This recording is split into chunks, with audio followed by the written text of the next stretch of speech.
I start, I wanted to give you a URL. You can see it in Notepad on the screen behind me. I'm going to be showing lots and lots of code samples. If you would like a copy of those samples for yourself, you can go to this URL at your convenience and you can pull down a zip file. It's about 20 megabytes in length. And you can have all the samples that I'll be showing here, as well as the samples that I'll be showing in other sessions here in Antwerp. So I'll leave Notepad open and I'll bring it back up at the end of the session. But again, you can go to this URL at your convenience and you can download a zip file containing all of the samples that I'll be showing. So without further ado, let's get started because we have a lot to talk about. So you probably know this already, but just in case you didn't catch it, Silverlight 5 was released into beta last week. Microsoft has been talking for a while now, since December, about what the new features are going to be. But they let us get our first look at it, so we can all go to the Silverlight website now, we can download the Silverlight beta, and we can start playing with it. I put this session together because I want to give you a first-hand look at what's coming in Silverlight 5. Now, in the beta, some of the features that are promised in Silverlight 5 aren't there yet. So in addition to going through the features that are there and showing demos around those, at the end of the session, I'm going to talk about the features that aren't there in the beta, but that will be there before the product ships. If you are a Silverlight developer, I think you'll find that there's a lot to like in Silverlight 5. Some of the things that we've been asking for a long time, like real 3D, hardware accelerated 3D, is finally there in version 5. But there are a lot of other features as well that I want to show to you. So what I'm going to do is bring those to you one by one, starting with some of the more subtle improvements to the runtime, revolving around improvements to the text engine. Now, as you may know, in every version of Silverlight up to now, Microsoft has done things to make text display faster and more crisp. Early versions of Silverlight, for example, didn't support text anti-aliasing. They didn't support OpenType or ClearType. That was added back in Silverlight 3. That was improved in version 4. And they're doing more for us around text in version 5. There will be, in a later build, before the product is released, something that improves the clarity of text, something called pixel snapping. You may have noticed, for example, that depending on where text is positioned on, say, a canvas, it may not look quite the way you want it to, because if it's positioned using fractional pixels, the anti-aliasing can make the text look a little bit less than optimal. Pixel snapping, coming post-beta, is going to fix that for us so that we'll have a great text display no matter where we have that text positioned.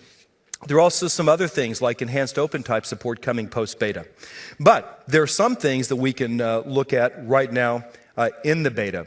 One of those is support for leading or character spacing. In the past, if you were building applications in Silverlight that were very heavy on text display and you needed a very fine degree of control over the character spacing, there really wasn't a good way to get that. You could use glyphs to do it, but it became very, very tedious to make that happen. And if you ever tried it, you know that performance was a problem as well. In Silverlight 5, text elements have a new property named character spacing that makes it very, very easy to control the leading or the spacing between characters. Something else that's new in version 5 with regard to text is linked text boxes. So here's the deal. It won't be long before we're all going to be writing applications for slates, for pads. That seems to be the future. One of the things that's popular back in the US right now is to write reader-type interfaces so that you can read magazines, books, and things like that online. Now, while you can build that kind of interface with Silverlight 4, if you've ever tried it, you know that there are some difficulties. If you wanted, for example, to do a really nice, crisp, multi-column text display, it's very difficult to do that in Silverlight 4, especially if the text is dynamic, if it needs to flow due to changes in character spacing or changes in the size of the text, for example. So in Silverlight 5, they give us the ability to link rich text box controls together so that when the content that we've placed in the first one is too big to fit inside it, the runtime will automatically flow that text into another text box. Exercising this feature is as simple as it could be because the rich text box control in Silverlight 5 has a new property named overflow content target. You use a simple binding expression like the one I'm using here to connect this text box to another. And even though I'm only showing this with 2 text boxes here, you could link as many rich text boxes as you wanted to produce rich multi-column displays. And I will show this in action in just a moment. Remember that character spacing is something we finally have control over in Silverlight 5. As I mentioned earlier, the new the text elements like text block and rich text box in Silverlight 5 now have a character spacing property. If you set it to something rather high like 100, you can see that the spacing between the characters increases. So let me show you some of this in action here. To do that, I'm going to pop over into Visual Studio and bring up one of those samples that's in the zip file whose URL I showed you a few moments ago. Let's go over into our Silverlight 5 samples. And the one I'm looking for is this one right here, Text Overflow Demo. So when this runs, what you're going to see in the browser is a simple reader type interface. It's a multi-column interface. Will be a multi-column interface once I get it up and going. And you'll see some textual content on the 2 halves of the page. See if we can get it booted up here. So what I have here is a little newspaper-style application called the Daily Plugin, very appropriate for Silverlight, I think. And I've put some dummy text inside, and you can see that I've broken it up into 2 columns. What you're really looking at here is 2 rich text box controls, one on the left, one on the right. The 2 of them are linked together via that overflow content target property that I showed you in the slides.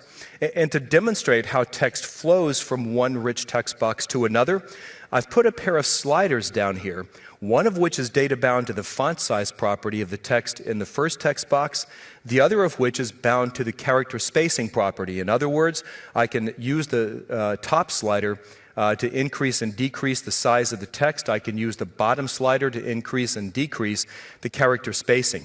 So if I do this, for example, again, this slider is bound to the font size property of the first text box. You can see how the text flows very well from one text box to another. In fact, I can just keep increasing that font size like that. And if I wanted this to be a 3-column display, all I'd have to do is declare a third text block, a rich text box control, and use its overflow content property to point it to the third text block, rich text box. Now, I can also vary the character spacing, remember? All I'm doing with this slider is adjusting the character spacing property. You can see how the leading or the spacing between characters grows larger and larger as I move that to the right. If I want the default spacing, I can just slide that all the way to the left here. So again, we're not only seeing how to link these rich text boxes together, but also how nicely and dynamically, if you prefer, the text content flows between them. And of course, since it's a rich text box control, you're not limited to text content. Any content that you place inside this rich text box control will flow from one to the other. Now, let me show you a quick look at the XAML here that makes this happen. And that is right here. Pretty simple stuff, really. To create that 2-column display, I declared a couple of rich text boxes. Here we go. Looks like Visual Studio needed just a moment to come alive. There is the one showing the text on the left. And a little bit further down is the rich text box overflow control that shows the text on the right. Now you can see that on the rich text box here, I've placed content inside it. This is the content that you saw appearing in both of those text boxes. I also set font sizes and a few things like that on that rich text box. But note that in the rich text box overflow control, I didn't have to set any of that, because when the content flows from one to the other, any properties that were set on the control that the text is flowing from are automatically brought over to the rich text box overflow control. Where is the linkage? How are those 2 connected together? Right here, the overflow content target property, new, remember, in Silverlight 5, points to that rich text box overflow control that's going to contain the overflown text. So, that's a quick look at what we're doing with text displays in Silverlight 5. Is it exciting? Well, it really depends on what you're going to do with it. If you're building these reader-type interfaces, you'll find that your job is much, much easier than it was in Silverlight 4. But that's not all that's coming. in Silverlight 5, fortunately. This would be a short talk if that's all that were coming. Another thing I'd like to bring your attention to in Silverlight 5 is the improvements that they're making to the media engine. And there are a couple of things that are really noteworthy there. One is that if you're using sound effects in your applications, I have an application, for example, that has sort of a simulated keyboard that the user can press keys on to do textual entry. I also have some sound effects connected to that. However, pre-Silverlight 5, to make those sound effects work, to play a clicking sound, for example, when the user clicks one of those virtual keys, I had to use a media element to do it. That didn't work out all that well because media element doesn't guarantee us that there's going to be little or no latency between the time we call play and the time that it actually plays that sound. And if you've ever used media element to do sound effects, you know that there tends to be a delay, sometimes up to a second or so, between the very first call to play and the time that that sound plays. So Silverlight 5 borrows a page from the Silverlight for Windows Phone playbook. It begins to bring some of the capabilities and features from the XNA framework into Silverlight. One of the things you can do with XNA in Silverlight 5 is use the sound effect class. Now, if you're an Xbox game developer, you may have used this class before. If you're a Silverlight for Windows Phone developer, you may have used it before as well. Now you can use it in Silverlight 5. One other thing that's notable is something called Trick Play, which partially works in the Silverlight 5 beta and partially does not. I'll show you what I mean here in just a moment. Simply put, what Trick Play allows you to do is to vary the playback rate of audio and video content that you're playing through a media element control. So if you've ever wanted, for example, to show a certain sequence of a video in slow motion, you can now do that without resorting to the kinds of hacks we used to use pre-Silverlight 5. In addition, one of the really cool things about Trick Play is something called audio pitch correction. You can imagine that if you're playing video through a media element control and you slow it down to, say, half speed, that's going to distort the sound. The sound is going to sound really warbly and weird, right? Well, with Trick Play, the answer is no. What Microsoft does is, when you have slowed down or sped up the playback of that video, they will take the audio track and play it without changing any pitches. Now, you'll see what I mean in just a moment, at least partially, because the audio pitch correction isn't there in the Silverlight 5 beta. One last thing that's notable with regard to media in Silverlight 5 is that we now have the ability to do GPU decoding of the frames in H.264 videos. If you've ever played H.264 video in Silverlight before, you know that it does it, but it tends to really stress the CPU. By simply slapping a cache mode equals bitmap cache attribute and value onto a media element now, we can get the GPU involved in decoding those HD frames coming down and provide a much better experience for the user, as well as decrease the CPU utilization in our application. Now, the sound effect class, a little piece of XNA brought into Silverlight 5. Again, if you're doing sound effects in your apps, if you have a little click.wave file, for example, that you want to play each time the user clicks in a certain region of the screen, rather than use the media element to do that, the proper way to do that now is to use the XNA sound effect class. See a using statement at the top. I'm simply importing the namespace in which the sound effect class lives. Then I call sound effects static from stream method to download the audio asset. In this case, I'm importing or loading a little audio file named gong.wave and wrapping a sound effect around it. Now, whenever I want to play that sound effect, I simply call play on the sound effect class. Will it sound any different than it would have with media element? No, but Silverlight does guarantee me through the sound effect class that this is low latency audio, so you should not discern any gap, any delay between the time you call play on that sound effect object and the time the sound effect actually plays through the user's speakers. Trick Play, remember, is a new feature on the media element control that allows us to do variable rate playback with audio pitch correction. Using it is just about as simple as it can be. The media element in Silverlight 5 has a new property named playback rate. I can set that to 0.5 if I want to do a half-speed slow motion playback, or if I wanted to make it really fast, if I wanted to double the playback rate, for example, I could set that to 2.0. Let me show you a quick demo involving trick play, or at least what parts of trick play are present in the Silverlight 5 beta. So I'm going to open up another project that's in that zip file, his URL I gave you a few minutes ago. And we're going to play a little music here. If you're a guitar player, you may appreciate this.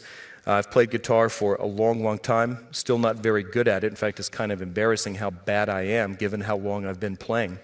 But back in my college days, when I actually did a lot more guitar playing than I did right now, in order to play in local bands, I spent hours and hours and hours sitting down with albums. Remember those? Before CDs? Playing little snippets over and over to try to figure out all the leads that the guitar player was playing. I would have loved to have had a tool like this, something that would let me see what the guitarist's fingers were doing so I could just sort of copy what he's doing. It would be the guitar equivalent of cut and paste.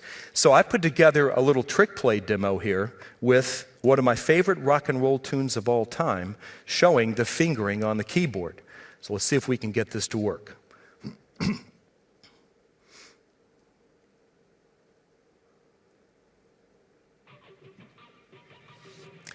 fact, with that little bit right there, can anyone tell me what song this is? Free pass to the conference if you can name this tune. Actually, you don't need a free pass. You're already here, right?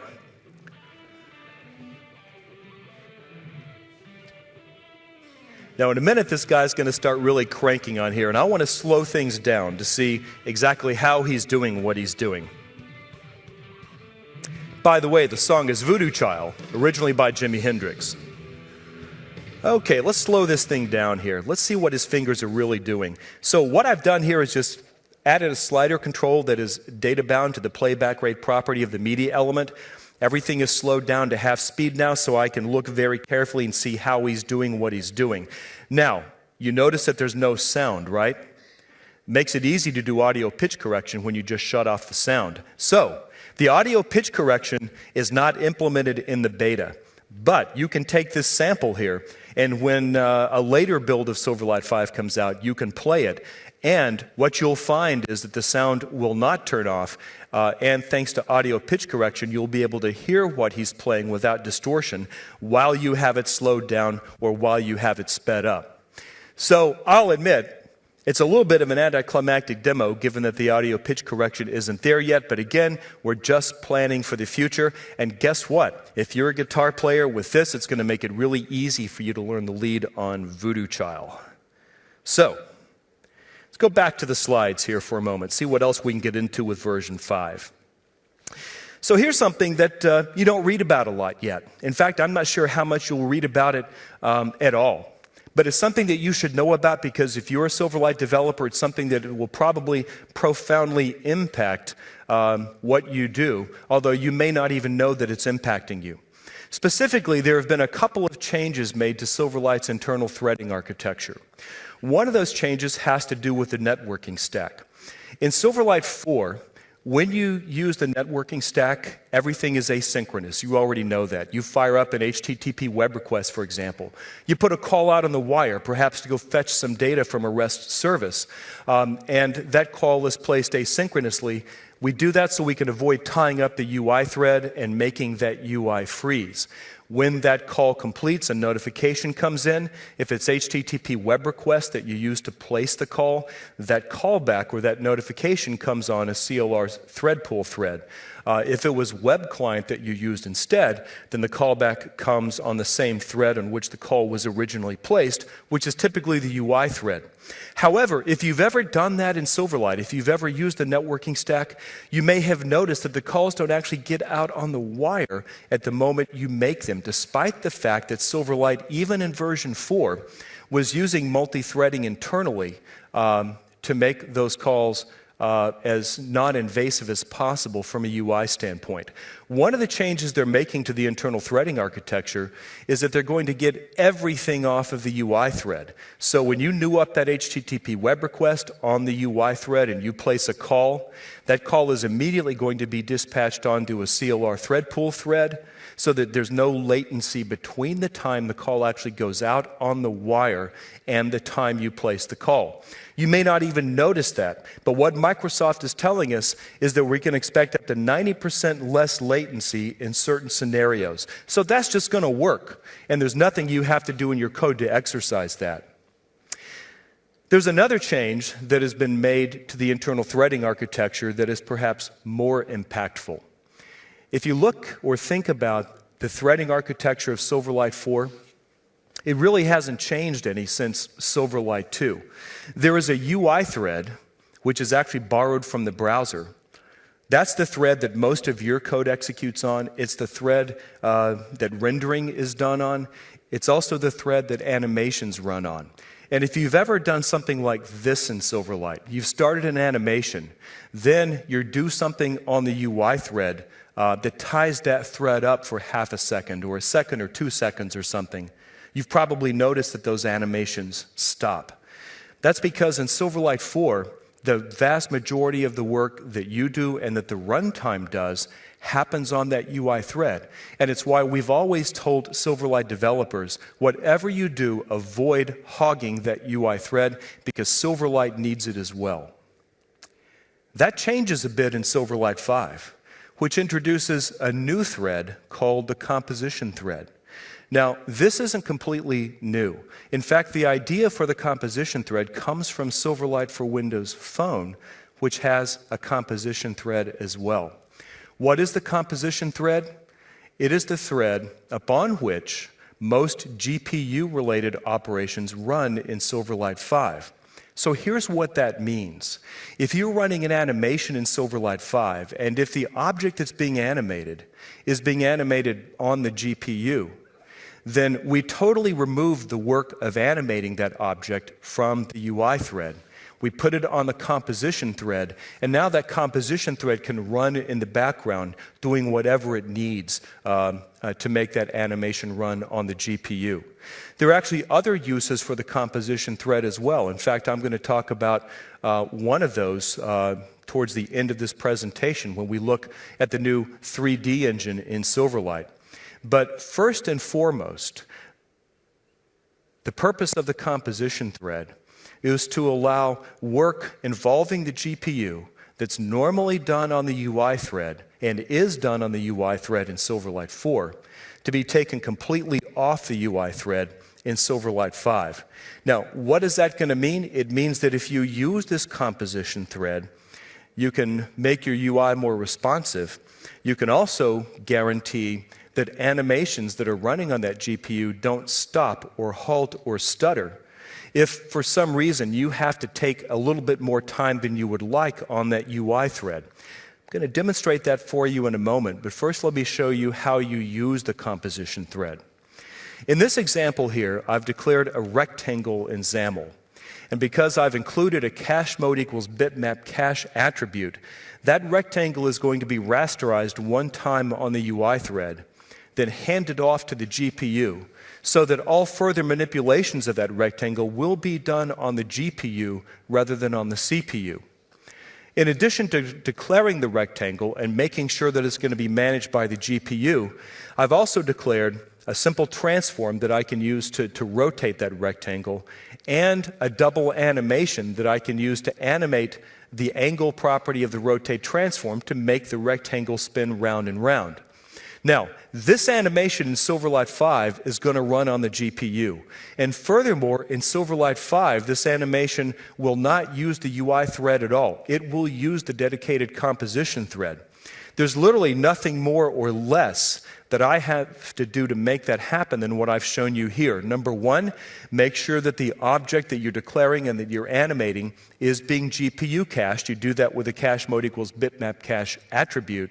And then let the composition thread do the rest. Now, one thing you should know about the composition thread is that it doesn't even exist in the Silverlight 5 runtime. if you don't enable GPU acceleration. So, I need to enable GPU acceleration to leverage it. Usually, though, if I'm going to set cache mode equals to bitmap cache, I intend to enable GPU acceleration anyway because that attribute value pair is basically ignored if I don't separately enable GPU acceleration. So let me show you an example here of the composition thread at work. Now, the composition thread isn't necessarily something that lends itself to demos, but there is an easy way to see it at work. Let me open up this project named Composition Thread Demo to show you what I mean.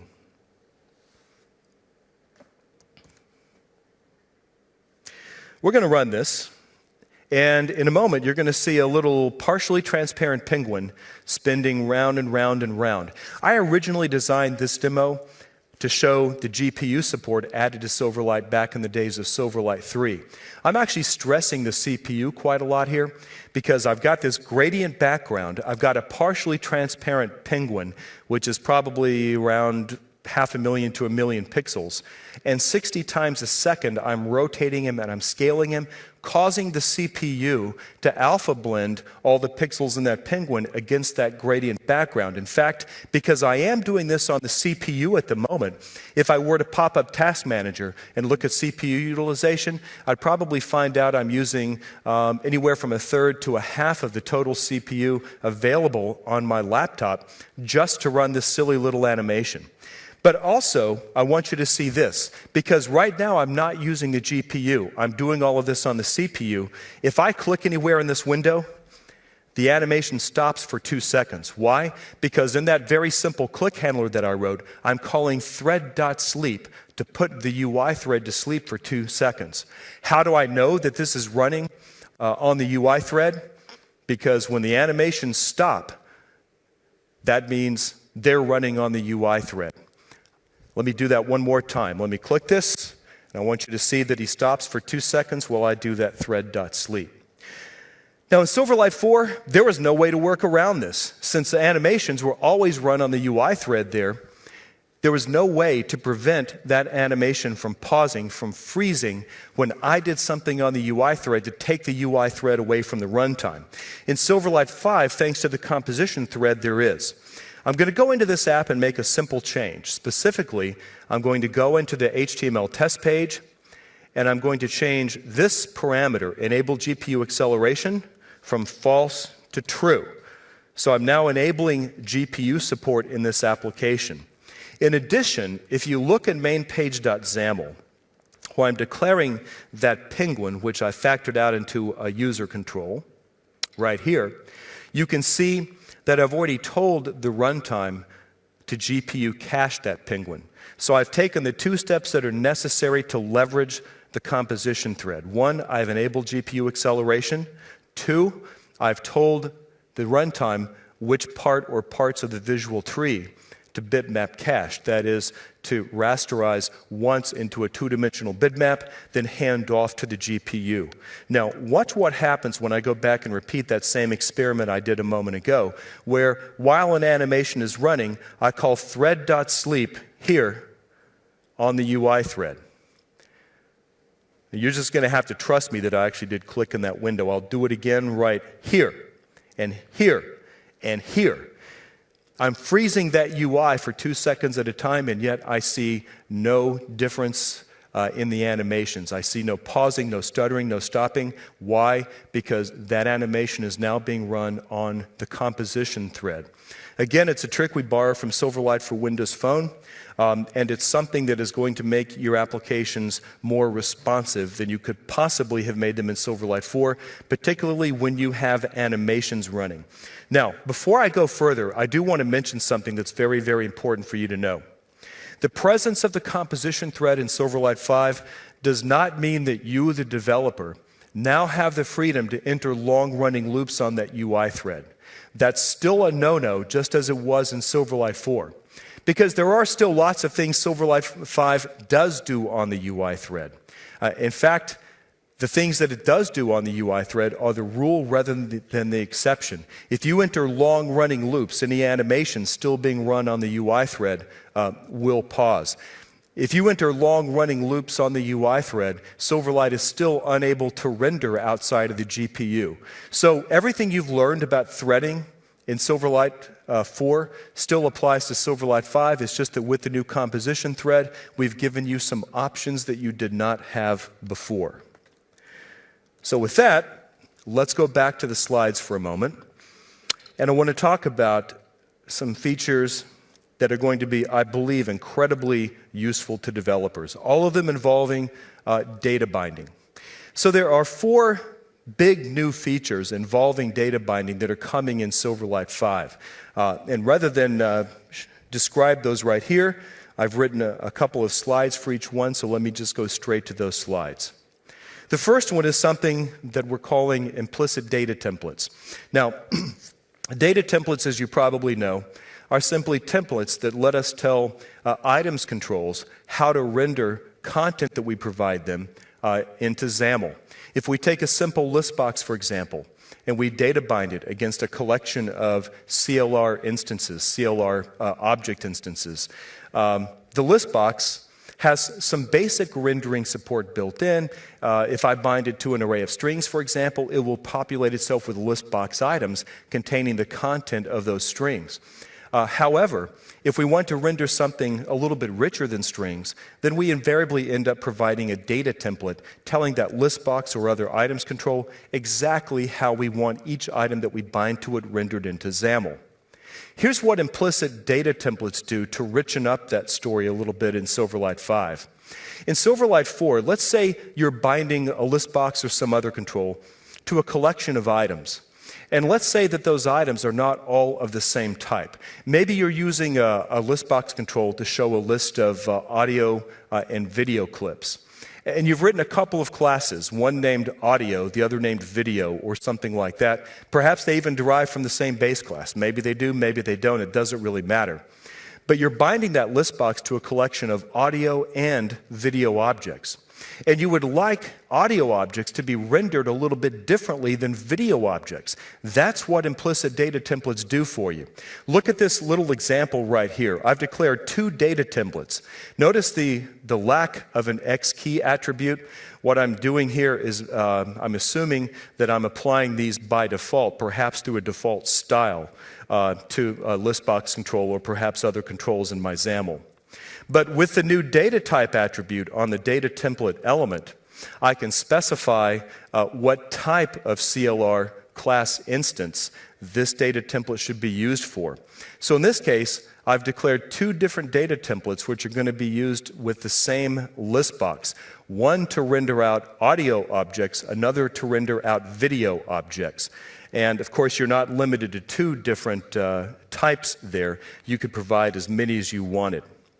Something else that is coming in Silverlight 5 is richer relative source data binding. Now, in the early days of Silverlight data binding, relative source wasn't supported at all. When they finally added it in, they gave us support for binding to our templated parent. But Silverlight, unlike WPF, has never been able, through a binding expression, to walk up the visual tree, find an ancestor of the element to which the data binding is applied, and pull a value from that element. That changes in Silverlight 5, where we can use the highlighted syntax you see here. When I write relative source equals relative source ancestor type equals grid, what I'm doing in this example is asking the runtime to assign to the fill property of that ellipse the background property of the grid that is higher up the visual tree. That's why in this example you see that ellipse has been filled with blue. When I'm using that new ancestor type relative source data binding, I can also, if I want, specify an ancestor level. In the second highlighted line here, you can see I've written ancestor level equals 2. I'm asking the runtime to find not the first grid that is the higher in the visual tree than this ellipse, but the second grid. Well, you can see in this example that second grid, the one that is the root in this example, has a background of white. So when I bind that to the fill property of the ellipse, I get an ellipse with a white fill. So if you're a WPF developer, this is probably no great shakes. You've been able to do this in WPF for a long time.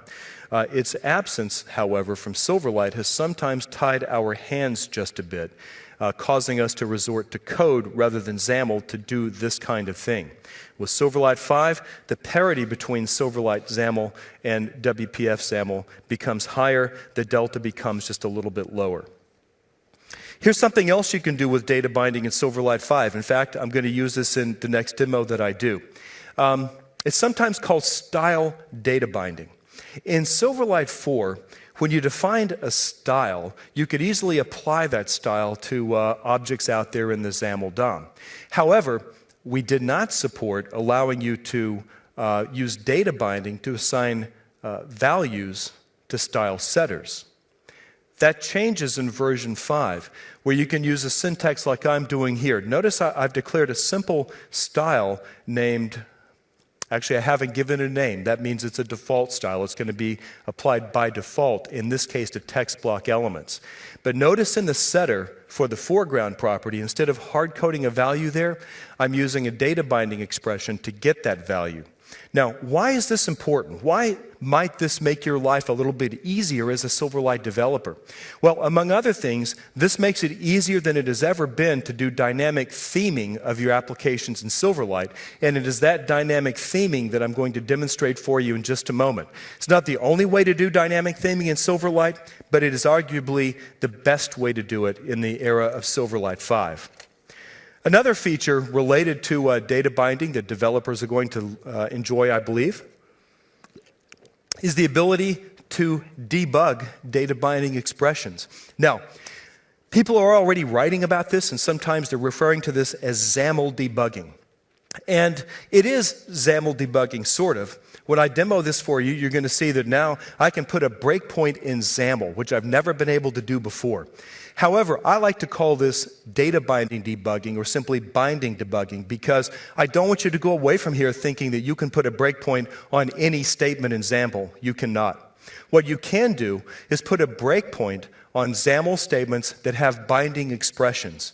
Now, if there's something wrong with that expression, if you want to find out how often the expression is being evaluated, if you want to see the data moving back and forth each time it's evaluated, you can do that right there in the Visual Studio debugger rather than have to write your own instrumentation, for example, custom value converters to do it.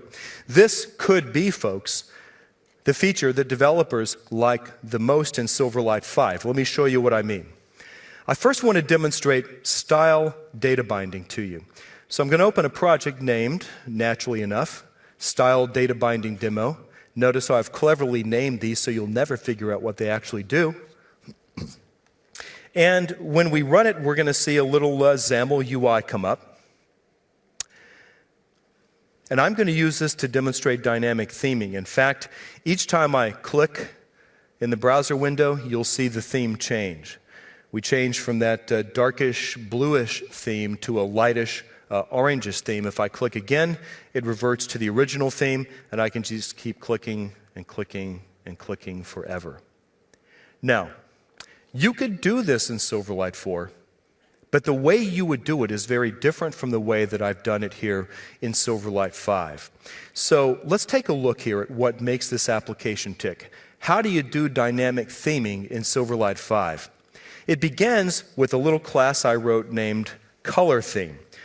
This is the class that's going to store all the information about the theme colors. In fact, it exposes properties with names like background color, accent color, background brush that I can use to set colors on layout controls and other things, text blocks in Silverlight. It also implements the iNotify property changed interface. That's a pretty clear indication that I'm going to use this as the data source in a data binding scenario. As you may already know, implementing iNotify property changed allows a binding object to know in real time when a property value in a data source is changed so that it can propagate that changed value from the data source to the data target. So after writing the color theme property, I went over to app.xaml and I defined some styles. Here's what those styles look like. So here's a style, for example, named normal text, one named accent text, another named background gradient, which not surprisingly I'm using to produce that background gradient that you saw in the application. But what's interesting about this and what's unique about it to Silverlight 5 is that I've used binding expressions right here in the property setters to refer to properties with names like TextBrush in a source named theme. Well, what is theme? Theme is simply a local instance of that color theme class I showed you a moment ago that I've declared right here in app.xaml. So I now have this color theme instance that's containing all the colors for the theme that is currently shown. I have styles that use binding expressions to depend on that color theme instance, and in mainpage.xaml, not surprisingly, I've assigned those styles that you saw there in app.xaml to various XAML elements in the scene. Here, for example, I've assigned this text block the style normal text. Here I've assigned this text block the style accent text. When I clicked in the browser window and you saw the theme colors change, here's what was going on. Let's take a quick look inside mainpage.xaml.cs.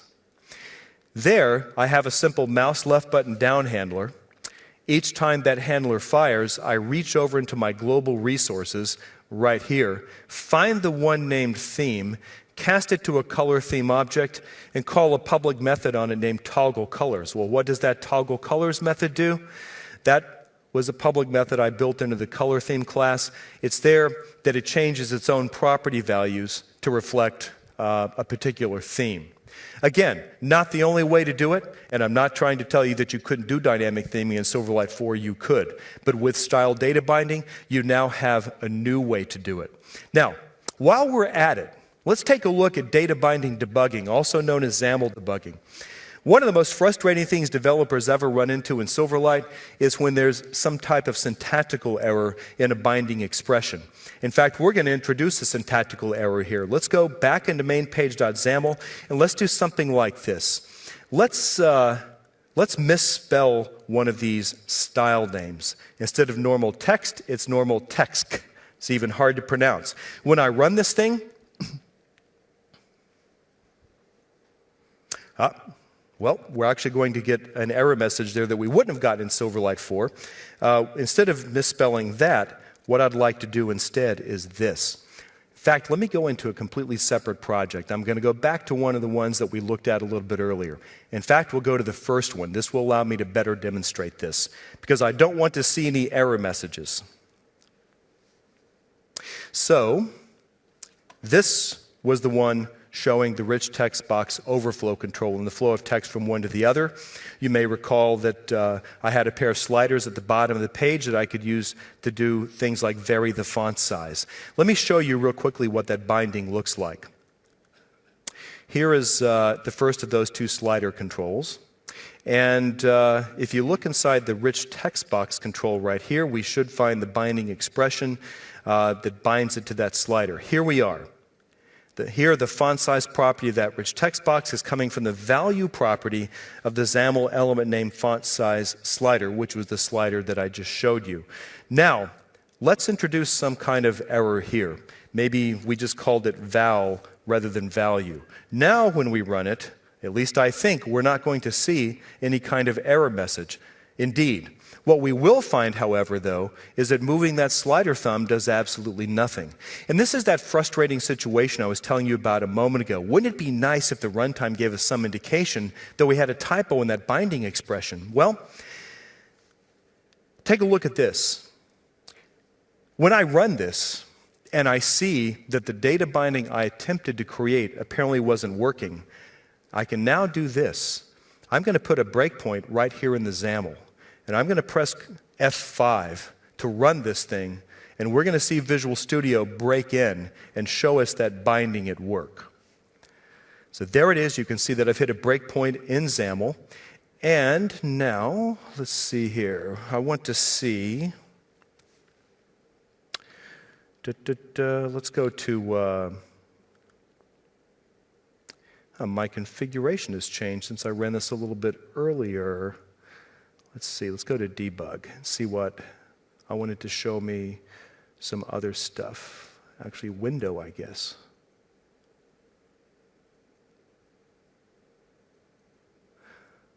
Nope. I'm wanting to see locals. View, view, view, view, view. View, view. Yes, yes. Let's see here. Other windows. Let's see, locals. Although, So help me out here. Where am I missing this? Where do I get the locals? Yes, yes, yes, yes, yes. There we go. Let's see if locals will give me what I want. Yes, thank you. We're doing some extreme programming here, aren't we? So you can see this binding state object. Take a look inside here, folks. And unfortunately, it's not working. Wait a minute. No, it is, because I have multiple bindings in there. Let's try doing an F5 again to see if I can land on the next binding statement. Nope, it went right back to it. So let me go back and refresh the browser window.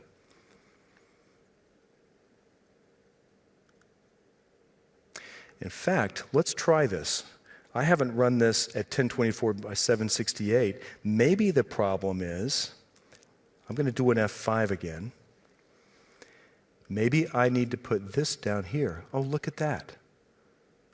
Sure enough. Now, let's go back and refresh that browser window and see if we can hit that breakpoint and see what's going on with our binding. Yes.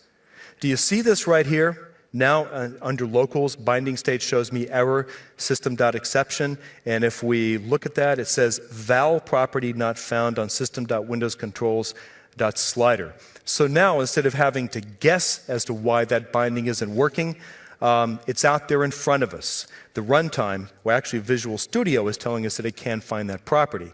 And based on that, it becomes easier for me to fix it. Instead of typing val, I should have typed a value. Now I'll bet when I run the thing, it works the same way that it did before.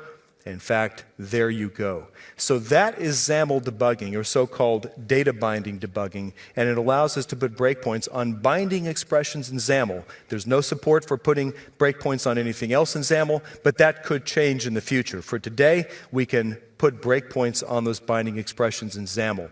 That's helpful not only for diagnosing errors, by the way, but also for seeing when the binding is being evaluated, when the data is moving back and forth, what the value of the data moving back and forth is. In the past, we had to write value converters to plug in to see what was happening and when. Now, we don't have to do that anymore. So, back to PowerPoint one more time. Something else that's new and exciting in version 5, custom markup extensions. Again, something that has been supported in WPF for a long time, but is just now coming to Silverlight. This was one of the features that was most requested by developers who are using Silverlight. What is a custom markup extension? Simply put, it allows us to extend the XAML language by writing extensions to it ourselves. Now, WPF has always supported a fairly rich variety of markup extensions, static resource, dynamic resource, and a whole bunch of others. Silverlight, since version 2, has supported a subset of those markup extensions, but it has never, unlike WPF, supported custom markup extensions. Now we can write custom markup extensions, and we can use them to do all sorts of interesting things. I think that this is going to be another one of those top 3 or 4 features that developers find incredibly useful when they are, once they learn about it and start finding ways to leverage it. Here is one example of why custom markup extensions can be so exciting. If you work on teams that do Silverlight development, you might be doing MVVM development. Why do we like MVVM development? Because it gives us greater separation of concerns in a team environment. It allows us more easily to compartmentalize different parts of the app so different parts of the team can work and test on those parts independently. But if you have been involved in an MVVM project, you're probably aware that because there is not full commanding support in Silverlight, we have to bring in third-party tools to add that commanding support. While Silverlight 4, for example, does put a command property on button that allows you to bind a command exported by a view model to a button, Silverlight 4 doesn't do anything like that on, say, a list box control. Well, in Silverlight 5, what we can do is this. We can write a custom markup extension. We may call it method invoke. We could call it anything we liked. And then we could use it to generically bind any event fired by a control to a method in our view model that we want to be called when that event is fired. In fact, that example of a custom markup extension is already available as a Silverlight 5 sample. And what I've basically done in this slide right here is used that sample markup extension to show what an MVVM view might look like if we're using it. Now, you may wonder, how do I write a custom markup extension? Well, fundamentally, it's pretty simple. You derive a class of your own from a new base class in Silverlight 5 named markup extension. Typically, you'll give this derived class a name that ends with extension, although that is not technically required when you get right down to it. Then, in that derived class, you build in public properties, one for each named parameter you want the markup extension to support. In this very simple example right here, I'm implementing a property named text. Then, you override the one method that you inherit from the markup extension base class. That method is named provide value. And your job in that method is to take that custom markup extension and to return to the XAML parser whatever value you want it to evaluate to. In this very simple example here, what I'm returning is some text. The content of the text is the word hello, followed by the value of the text property. Now, as simple as this markup extension is, it actually does work. In fact, I can do something like this. I declare a text block in XAML, and then I use this custom markup extension to initialize its text property. Its text property. And in the text parameter of the markup extension, I pass in some text. What I get back in this case is hello Silverlight 5. Now, markup extensions in real life will often be more complex than that, but they won't necessarily be more complex.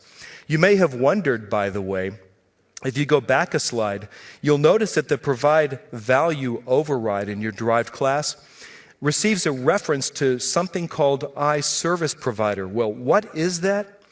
Here's what you can do. iServiceProvider has one method.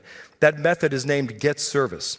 And what it allows you to do, if you need it in your markup extension, is to reach out to the Silverlight runtime to get help doing the things that markup extensions sometimes need to do.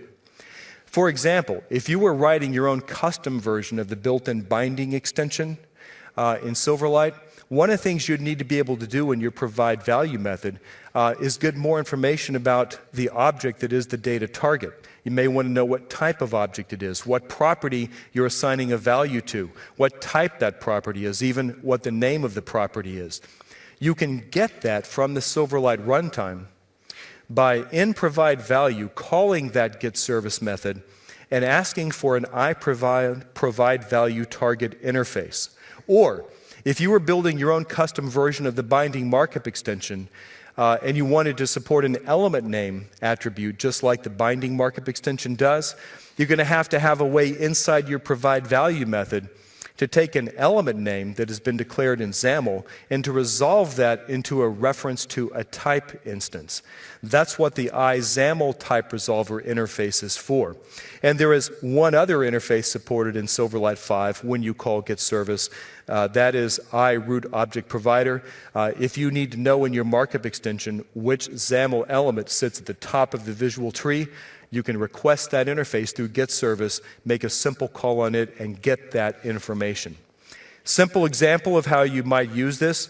Here inside a provide value method, I want to know a little bit more about the property whose value is being assigned by my custom markup extension. So I do this. I call iServiceProvider getService, asking for a runtime implemented iProvideValue target interface. Then I work with it to find out what type of property I'm assigning a value to and what the name of that property is. Let me show you an example here of these custom markup extensions at work. Whoops, went too far, so we'll back up just a bit. So I want to open up another project, this one named Custom Markup Extension Demo.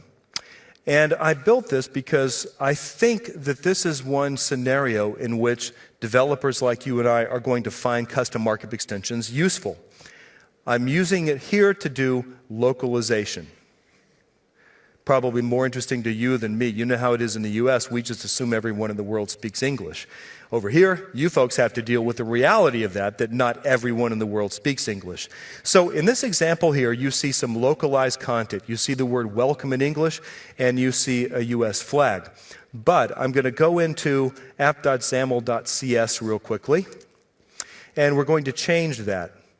I'm going to uncomment a line of code that creates a culture info object representing the French culture, and I'm going to assign that culture info object to the current thread via its current culture and current UI culture properties. And what I would expect to see when I restart this thing is content that has been localized for French. That's about the extent of my bilingualness, by the way, and I hope bienvenue means welcome in French. If it doesn't, don't tell me, okay? At least not until after the session's over. So, let me show you how this works. Now, I'll bet a lot of you in this room have done localization in XAML before. And if so, you've probably found that it's just a little bit clunky, because what we normally do if we're doing regex-based localization in XAML is we use data binding to assign values to XAML elements. Specifically, we will create an instance of the Resource Manager wrapper class that Visual Studio generates. Then we will data bind to properties in that class. Well, I'm doing effectively the same thing here, but I'm not using any data binding whatsoever. Instead, I'm using a custom markup extension. Take a look at this right here. For that welcome message that you saw at the top, the text property of that text block is coming from something called regex. This is an instance of a class I've written named regex extension. Notice that even if I do include extension in my class name, the XAML parser does not require me to enter that. So the class is named regex extension, but in XAML I leverage it simply by writing regex. In this custom markup extension, I've built in properties named regex key, regex type, and I even have something called default, which allows someone using this markup extension to provide a default value that will be used if for some reason this value cannot be retrieved from a regex. Now, these two properties, regex key and regex type, this is simply the property in the Visual Studio generated Resource Manager wrapper class that corresponds to this localization resource. Regex type actually identifies the Visual Studio generated regex wrapper class. In this case, it's an instance of a class named resources. Because I named my regex files or gave them the root name resources, the Resource Manager wrapper that Visual Studio generates is named resources as well. That's the class I'm referring to right here. So instead of using data binding to do localization, I clean up the syntax a bit with my own custom markup extension named regex extension. If you care to see what the source code for it looks like, you can see it in the file named regexextension.cs. There's really not that much there to it. You can see I've implemented 3 public properties. Remember, these define the named parameters that you can, someone using your markup extension can use in their XAML. And I've overridden the provide value method that's inherited from markup extension. And you can see that my provide value method is relatively simple. I use reflection to go in and create an instance of the type that's identified in the regex type parameter. Remember, that type name is the name of the Visual Studio generated resources wrapper class. Then I use the regex key property also in the markup extension to identify a property, and I go grab that from the Resource Manager wrapper that I just created through reflection. A lot of bang for the buck here because it doesn't take a whole lot of code to get this done. If there are other needs that you have in your localization that you can't get through data binding expressions, you could easily take what I've done here and embellish it so that you could do even more. This, I think, is going to be a very, very popular feature, the ability to extend the XAML language by writing custom markup extensions. But that's not all, because there is more in Silverlight 5. One of the big things that I haven't mentioned yet is improvements to trusted applications. Most of these improvements came as a direct result of feedback from the community who said, we really, really, really need this in Silverlight 5. For example, in Silverlight 4, Trusted applications had to be out of browser apps. They weren't allowed to run inside the browser. Silverlight 5 allows trusted applications to run inside the browser, folks, and that's a good thing. In Silverlight 4, an untrusted application could use a web browser control, but only an out-of-browser app could use a web browser control. Short story there was that in Silverlight 4, we could not use a web browser control to show HTML content inside an in-browser application. That also changes in Silverlight 5. Not only are we allowing trusted applications to run in the browser, we allow web browser controls showing HTML and perhaps script content in the browser as well. Another feature that came as a direct result of feedback was the ability to create multiple window Silverlight applications. I'm going to demo these for you here in just a moment. You can now, if you're an out-of-browser app and if you're trusted, you can create additional windows, and you can even message back and forth between those windows. Something else, this was a fairly late decision made as the team was beginning to work on Silverlight 5, but it's one that I think a lot of us will welcome. In Silverlight 4, a trusted application could access the file system without popping up an open file or save file dialog, but it was restricted in which parts of the file system it could access. It could only access the so-called My folders, My videos, My pictures, My documents, etc. In case you didn't know this already, I think you're going to be glad to know that in Silverlight 5, a trusted application can access any part of the file system without restriction. Meaning, if you now want to go out and create temporary files, you can do that. In fact, anything that you can do in a normal non-Silverlight application with a file system, you can now do with a trusted application in Silverlight 5. So let's talk about these three features in just a bit more detail. So I told you that you can now run trusted applications inside the browser, and that is true. There are some permissions that have to be set up before that can happen. These permissions involve the certification store on the client machine and the registry on the client machine. Microsoft's thinking here is not that we want users tweaking registry keys, but that we want system administrators tweaking registry keys through policies. But in order for a user to run a trusted application in browser, there are a couple of requirements that have to be met. Number one, there is a key that has to be added to the registry on that machine. The path differs somewhat based on whether it's 32-bit Windows or 64-bit Windows. That's why I'm showing two paths right here. In addition, the ZAP that houses that trusted application must be signed, and the certificate used to sign it has to be in the trusted publisher's certificate store on the user's machine. Now again, you may look at this and think, wait a minute, this is a lot of trouble to go to. I don't want to force my users to do this. But once more, the idea isn't that the user makes these configuration changes to allow trusted apps in browser, but that a system administrator does. One thing you'll probably be glad to know as a developer is that these requirements are waived for localhost. So when you're running and testing your application by downloading from localhost, you can run trusted apps in browser even if the registry hasn't been set up to allow that, even if the ZAP isn't signed, and if it has been signed, even if that certificate doesn't appear in your trusted publisher's certificate store.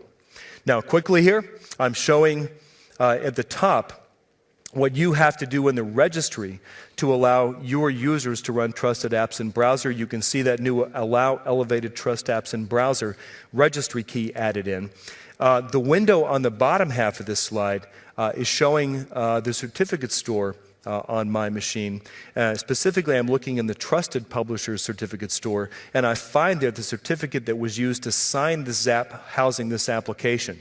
Unless the application comes from localhost, these two requirements must be met on that client machine in order for a trusted application to run in browser. And although this isn't documented very well, there's actually more that you can do here.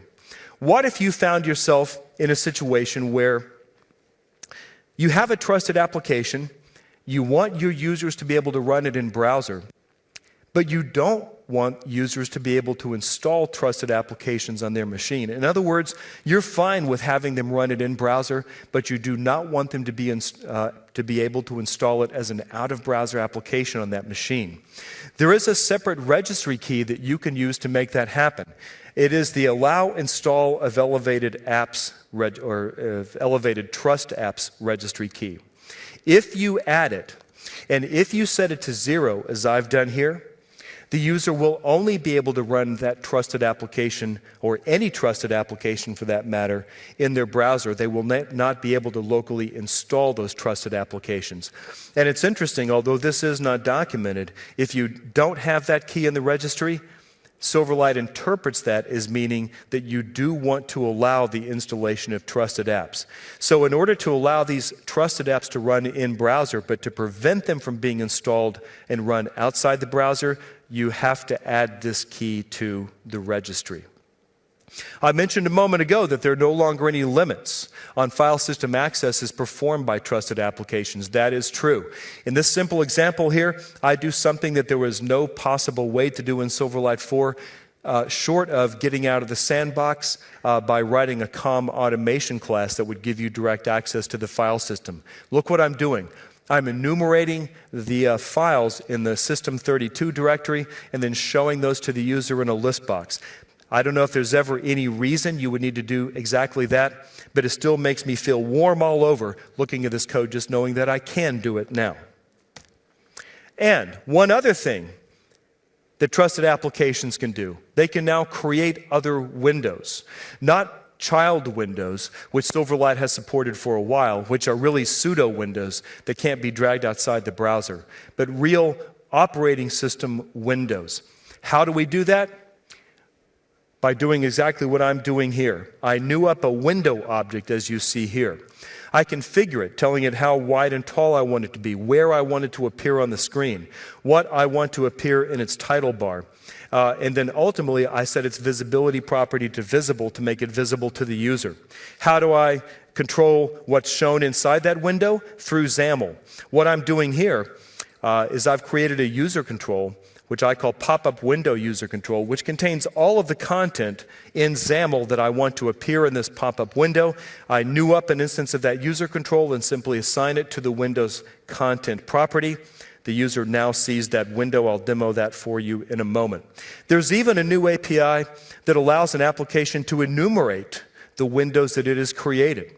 Here, using the new Windows property added to the application class in Silverlight 5, I'm iterating over those, determining which of those are other windows and which one is my main window. Maybe I want to do something, fire off a message to each one of them. This allows me to do that without having prior knowledge of what windows may be visible to the user.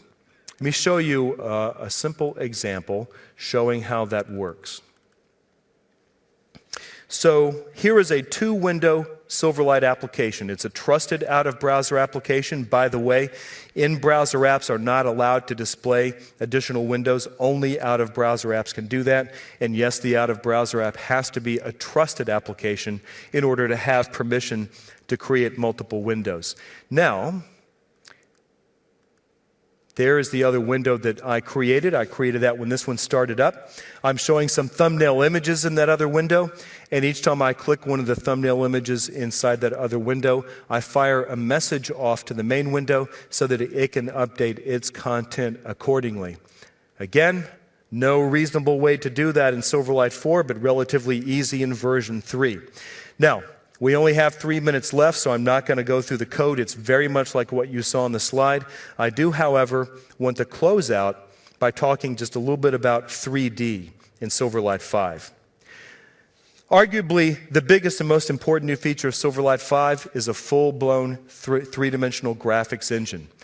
In fact, it's kind of interesting. The Silverlight team chose not to use the WPF 3D API, but instead to use the XNA 3D API. So you can now build XNA apps for Xbox, you can build XNA apps for Windows phones, and you can build XNA graphics applications for Silverlight as well. Now, I've got several slides in here showing the basics of 3D. One of the things you have to do in order to use it, for example, is enable GPU acceleration in your app. All of this rendering done for 3D applications is done on the GPU. We don't even support software rendering there. I'm going to show you an example, and you're going to find out that there's a new control or new type in XAML called drawing surface. To do 3D in an app, you begin by declaring a drawing surface control. In fact, your entire app doesn't have to be 3D. You could have a normal Silverlight application with some 3D content in it simply by declaring a drawing surface control and restricting it to what part of the Silverlight control you wanted that drawing surface to consume. Drawing surface fires draw events. And guess what? It fires them on the composition thread, not the UI thread. It is in those draw events that you use XNA's 3D API to draw whatever you want to draw in 3D. It is an immediate mode API. It's fairly low level. It's not complete in the Silverlight 5 beta, but there is enough there already that you can at least get an idea of what's possible and what's not and find out how performant it's going to be. Here's one of my favorite examples. It's one of the few great examples that are available already.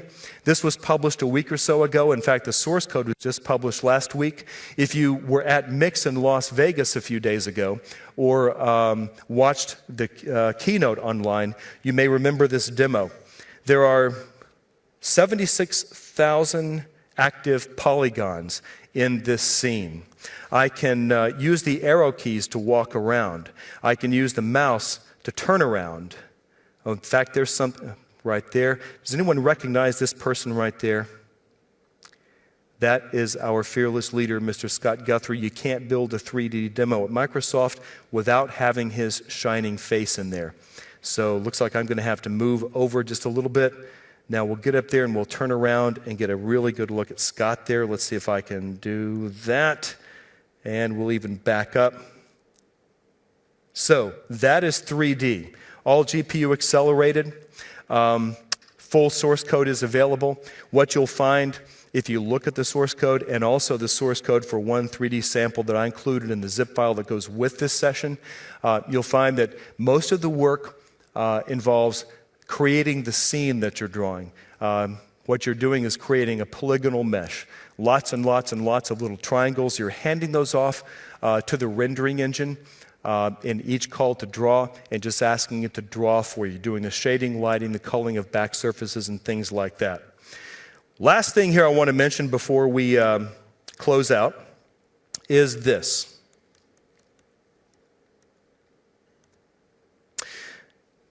There are a few features in the Silverlight 5 beta that I haven't mentioned. I've listed some of those right here. One of the ones that may impact you is a new click count property in the mouse button event args. If you want to respond to double clicks or triple clicks, for example, rather than single clicks, you can now check the click count property. If it's equal to 2, that means that a double click just occurred. There are also several features that aren't in the beta but that have been promised to us. You may know, for example, that in Silverlight 4, which was the first version to acquire printing support, the printing is very, very slow because all Silverlight 4 is doing when it prints a page is it's rasterizing into pixels everything that you hand to it. In Silverlight 5, they're adding PostScript vector printing support, so printing in most cases will be much, much faster. If you print something you've declared in XAML, a bunch of vector objects, they will go out to the printer as vectors too, rather than as rasterized bitmaps. One last thing here, maybe the most eagerly anticipated feature of Silverlight 5 is not present in the beta. That is the ability to p-invoke, the ability for native applications to p-invoke and invoke operating system functions in Windows, allowing them to completely escape the sandbox. It's not there in the beta. That doesn't mean Microsoft has forgotten about it. It will be there before Silverlight 5 ships, as well as some other things you see listed right here. And with that, we are out of time. In fact, more than out of time, so I'm going to stop right there. After I tear down, I'm going to hang around some outside here. If you have any questions, I would love to take those for you. Thanks for attending the session. Hope it was useful.